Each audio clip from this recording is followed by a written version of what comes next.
Welcome back. Singareni ప్రభావిత గ్రామంలో మౌలిక సదుపాయాల కల్పనకు చర్యలు తీసుకుంటామని గ్రామస్తులకు కలెక్టర్ ముజ్మల్ ఖాన్ హామీ ఇచ్చారు. సైలో బంకర్ కాలుష్య నియంత్రణకు పటిష్ట చర్యలు చేపడుతున్నామన్నారు. ఇక ఖమ్మం జిల్లాలోని సింగరేణి ప్రభావిత ప్రాంతంలో స్థానిక ఎమ్మెల్యే మట్ట రాగమయ్యతో కలిసి కలెక్టర్ పర్యటించారు. సత్తుపల్లి మండలంలోని సింగరేణి ప్రభావిత కిష్టారాం గ్రామంలో పర్యటించి కాలుష్యం, బాంబు పేలుళ్లు, వర్షాలతో దెబ్బతిన్న ఇళ్లను పరిశీలించి భూ నిర్వాసితులతో సమీక్షించారు.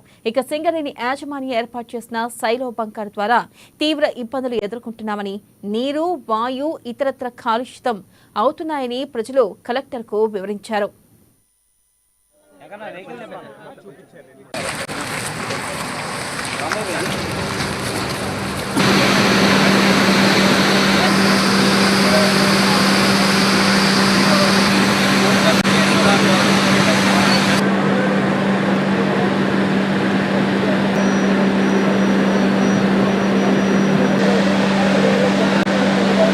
కొన్ని చర్యలు చేశారు, కానీ మనకు అవి సరిపోవు.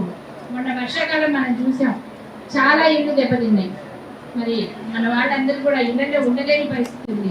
అందుకని మనం ఒక ప్రత్యేక సర్వే చేసి దానికి తగిన పరిష్కారం చేయాలి, అందరికీ తగిన న్యాయం చేయాలన్న ఉద్దేశంతో నేను కలెక్టర్ గారిని మళ్ళీ ఒకసారి అడగడం జరిగింది. వారు మన విన్నపాన్ని మన్నించి ఈరోజు వచ్చారు.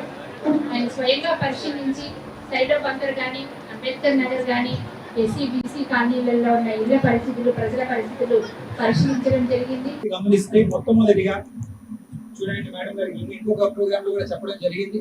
ఇద్దరు స్కూల్లో, ఆసుపత్రులు అద్భుతంగా ఉండాలి. ఒక సమాజంలో, ఒక గ్రామంలో, ఒక జిల్లాలో స్కూల్లో, ఆసుపత్రులు అద్భుతంగా ఉంటే ప్రజలు నిజంగా అభివృద్ధి పొందగలరు.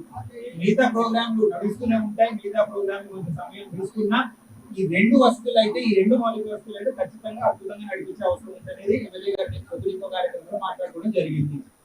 అదే పద్ధతిగా ఇప్పుడు ఇదే మన స్కూల్లో 300 పిల్లలు ఉన్నారన్నారు. ఖచ్చితంగా ఇక్కడ కావాల్సిన వస్తువులు ఏంటంటే మాట్లాడాలి.